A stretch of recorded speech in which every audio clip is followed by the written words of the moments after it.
Recently, there's a company that claims that they built a drone that flies 120 km an hour at 243 grams.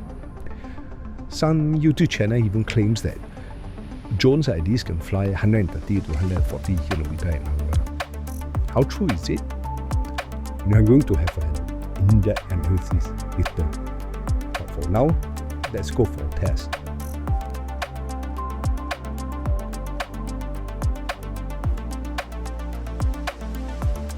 Okay, so this is our latest drone, the F2. It has a racing version, which is the F2X. As you can see in the test, it runs at 124 km an hour. Actually, this is not the maximum speed this F2X drone can fly. We did a few tests earlier with some components changed, more for racing, to adapt to the specification. It actually flew faster than 122 km an hour, maybe less than 10% faster. We've been testing this drone for almost a year with at least half a dozen prototypes. I can safely tell you that flying at 130 to 140 km an hour, like some YouTuber claims, is likely impossible without a racing frame, faster and more powerful motor, and lighter weight.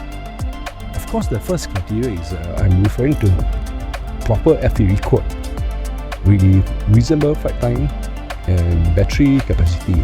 Not gimmick drones like rocket drones or coaxial design. So what about the other company that claims their drone can fly 120 km an hour? Firstly, both these two drones uses a more powerful motor.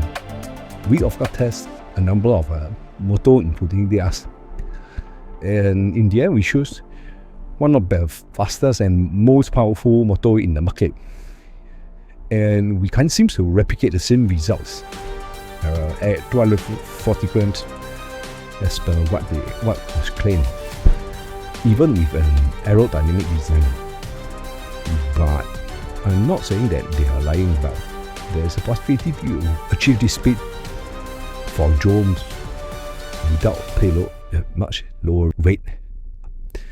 Secondly, it can be hard to get a good accurate test result from GPS, because often GPS are easily interfered in a high-power drone. So it could be true. In my opinion, I would think not in the same way as being claimed.